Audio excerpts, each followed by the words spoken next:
So the first tool we're going to look at for helping us structure stories are storyboards. Now, storyboards are, at the most basic, telling stories with a sequence of images. And we use them a lot in film and video, in animation, comics and graphic novels, and interaction design, UX or UI. So we use them a lot whenever we want to get an idea of how we're going to structure, progress, create our pieces, and we want to get our ideas out in a way kind of quickly and work through ideas.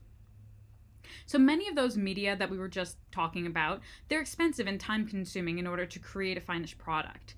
And we don't want to be spending our time and money needlessly. So for example, here's from your book. This is a look at a interaction design and app. So you're storyboarding key screens that you're going to need to see in order to get a sense of how the app works.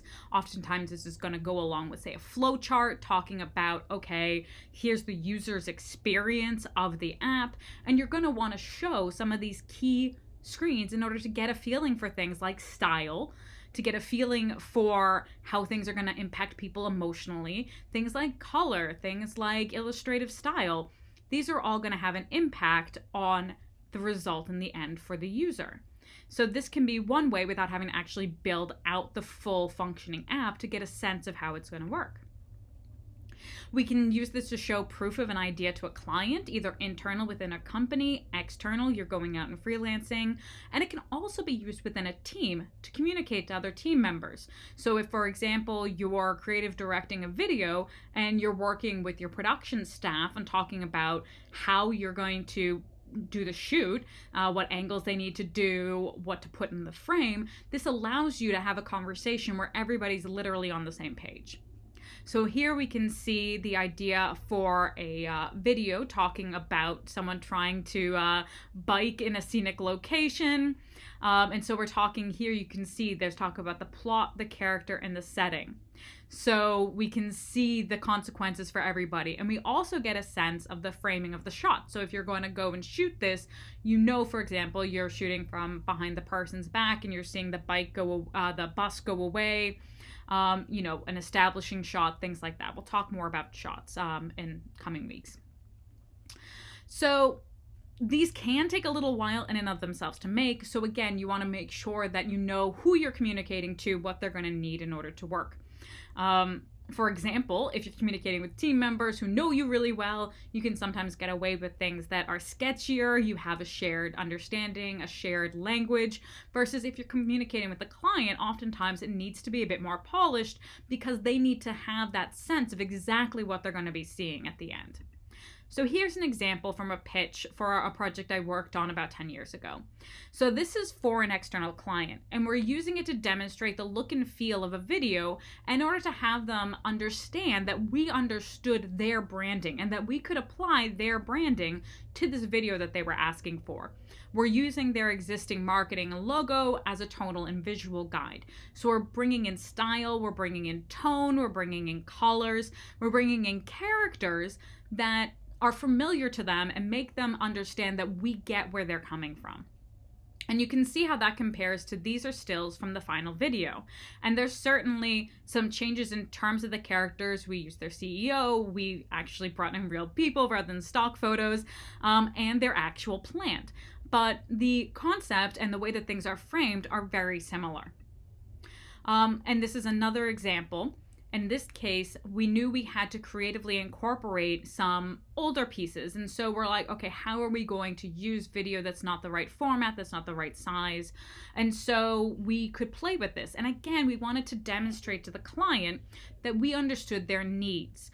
They had needs in terms of footage, but they also were merging two companies together. And we wanted to show them that we understood how important it was to have that through line from the old companies to this new company. So using the older footage was a way to demonstrate the history that they weren't just throwing out. And so you can see those were the pitches and this is the final video. Some things remained the same in terms of the framing, but we kind of changed a little bit of the templates up. And the other thing about the templates meant that there were fewer revisions and reviews for the client, which is something that when, again, you're out freelancing can be really important in terms of saving time and money for both you and the client. When you're shooting and animating your own work, you're going to use storyboards to describe key elements in each scene or each section that is going to help you decide what you're going to include in the frame, how you're going to shoot, visually illustrate, whatever it is, your work. So here's an example from your book where we're looking at part of the iterative process. So if you're trying to structure your story and you're not sure which resolution is going to be best for your audience, you can think through a number of different scenarios relatively quickly without having to put out that much time and energy and effort on your part, because again, thinking about the rough stage, you don't want that to take forever because you want to be able to spend the bulk of your time working on the final product and polishing that up. So if you look at the idea, the chicken crossing the road, think about which of these 3 scenarios you see on screen you think is the most complete and the most satisfying. You can see that we've got this little red thing tucked under the chicken's arms. Well, what's that? Is it a red herring? Is it a stop sign that gets all the little ones across? Or is this magical realism and the chicken floats to the other side? A well-planned storyboard is going to make the rest of your process so much easier and more straightforward. So when you're storyboarding, some of the following information should be included in order for it to be as useful to yourself and anyone else who's working with it as possible.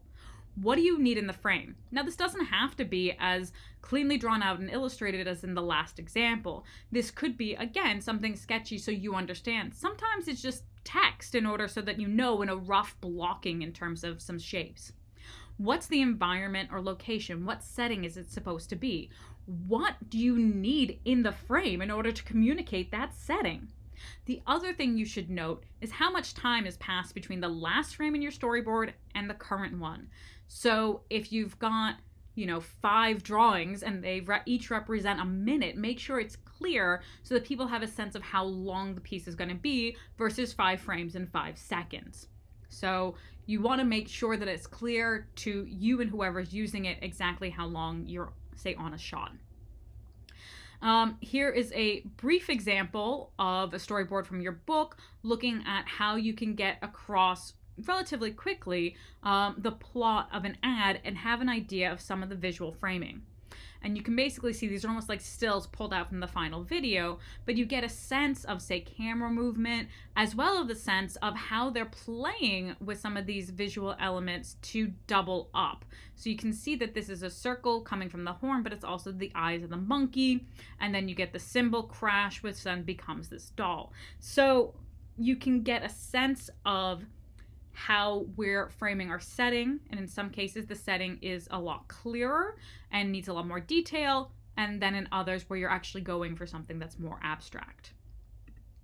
So in the next video we're going to have a look at the rule of 3, and we're going to talk a little bit about, again, some of the ways in which we can use that to help structure our stories.